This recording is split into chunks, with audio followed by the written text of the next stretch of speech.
Very good evening to one and all. This video is for class 9th biology and the topic is nervous tissue. Today's topic is nervous tissue or neural tissue. Now, before going to deep into the topic, let us first have a brief introduction, or let us have had a brief discussion on this particular topic. What is the nervous tissue? Nervous tissue is also known as neural tissue, and the nervous tissue is made up of the neurons. That is, the neurons are the structural and functional unit of the nervous system. Neurons are the structural and the functional unit of the nervous system. Now, so what happens? This structural and functional unit of the nervous system, that is the neurons, is classified into various parts. And some important points about the neurons. The neurons are the cells which cannot divide. They cannot divide and grow like the other cells.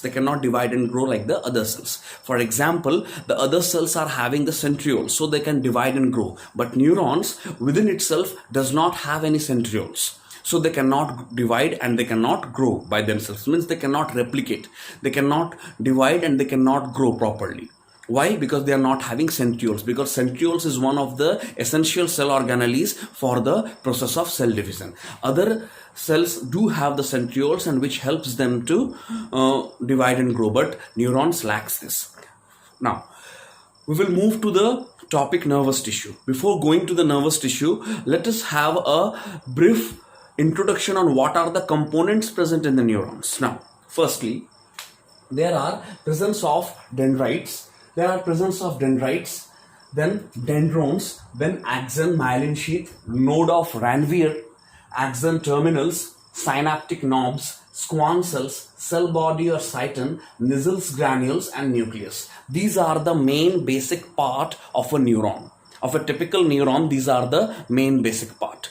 What are those? Dendrites, dendrons, axon, myelin sheath, node of Ranvier, axon terminals, synaptic knobs, Schwann cells, cell body, Nissls granules, nucleus. But when we are seeing the neurons as a whole, we can find the neurons is having different parts, like this parts only, but three main parts. That is the cyton. This one is the cyton, the cell body.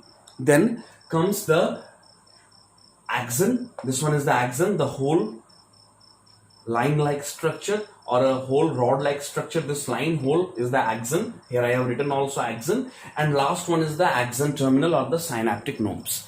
The main function of this neuron is to transmit the impulse from one neuron to the other neuron. But how? The question comes here. And in this simple question, all the functions of these components are answered. Just see how. So we will be starting with the dendrons. Dendrons are the cytoplasmic branches, fine branches of the cyton or the cell body. From the cyton or the cell body, the dendrons originates itself, the fine branches. And these dendrons branched further to form dendrites. These dendrites will actually receive the impulse from the other neurons. Now, once the dendrites will receive the impulse, the dendrites will pass it to the dendrons. The dendrons will pass it to the cell body or the cyton, having the nucleus.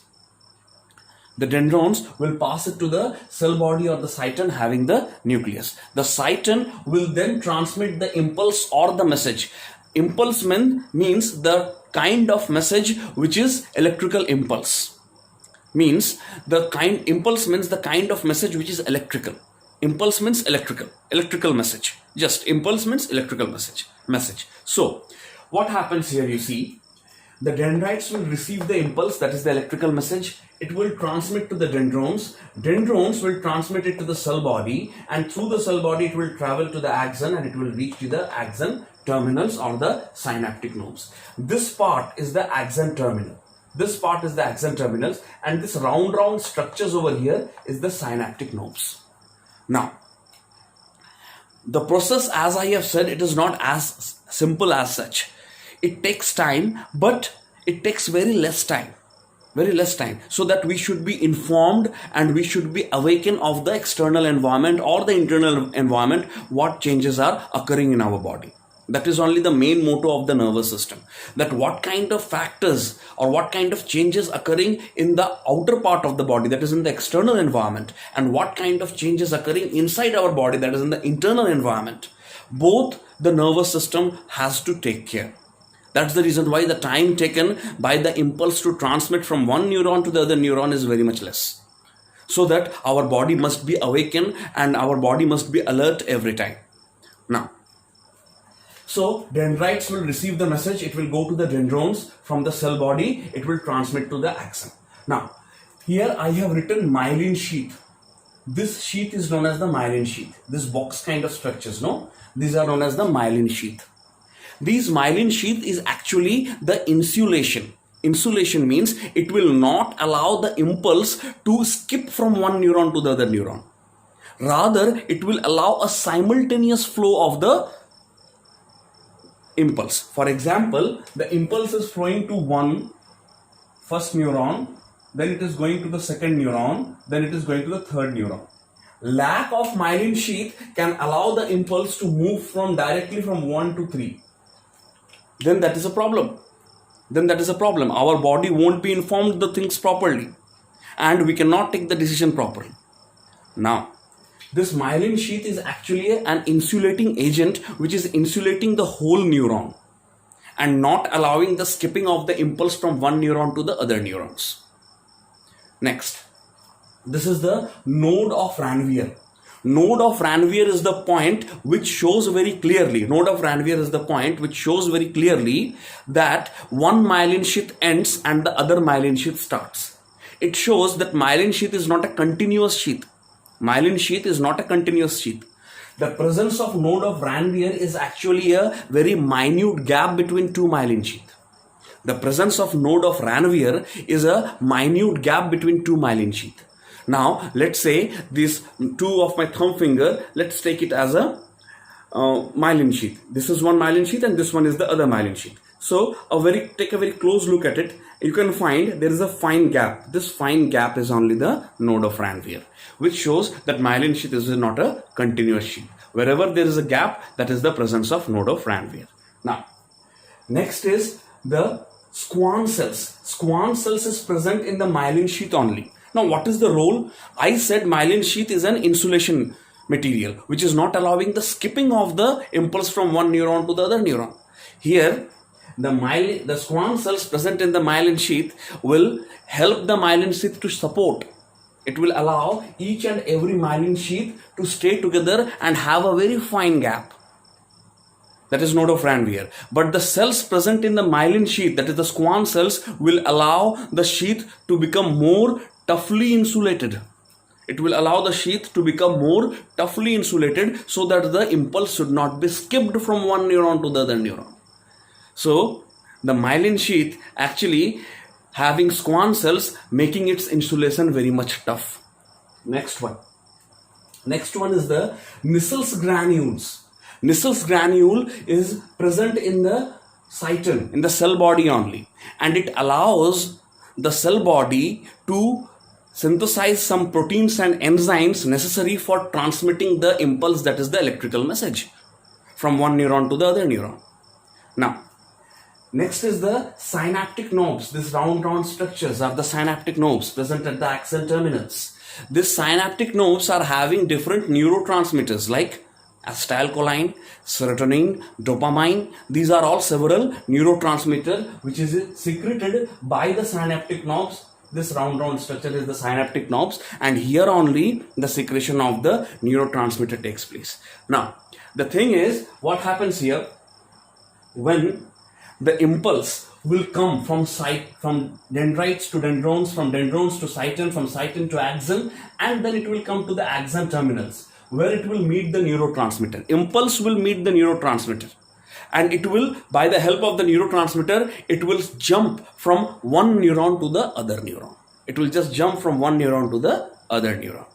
That is, one thing is sure, is confirmed, that how the neurons are arranged in such a way that the axon terminals, means the synaptic knobs or the axon terminals of one neuron is in very close contact with the dendrites of the other. means bottom of the one neuron is in contact with the top of the other. So axon ending or axon terminal or synaptic knobs of one neuron is in contact with the dendrite of the other. Means bottom of one neuron is in contact with the top of the other.